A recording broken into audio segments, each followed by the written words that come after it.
ভেনেজুয়েলায় ভূমিকম্পে নিহতের সংখ্যা ১৪০০ ছাড়িয়েছে। ধ্বংসস্তূপ থেকে আটকে পড়াদের উদ্ধারে জোর চেষ্টা চালাচ্ছে উদ্ধারকর্মীরা। যদিও উদ্ধার কাজ ও ত্রাণ কার্যক্রমে ধীর গতির কারণে ক্ষোভ ও হতাশা বেড়েই চলছে।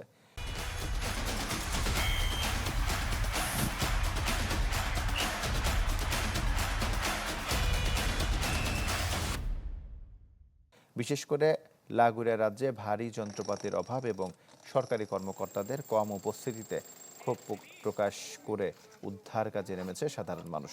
হাত দিয়েই করছেন ধ্বংসস্তূপ সরানোর কাজ। ক্ষতিগ্রস্ত পরিবারগুলোর অভিযোগ, এখনও নিখোঁজ ৫৫,০০০-এর বেশি। জাতিসংঘ বলছে জোড়া ভূমিকম্পে প্রায় $৬৭০ কোটি ক্ষয়ক্ষতি হয়েছে।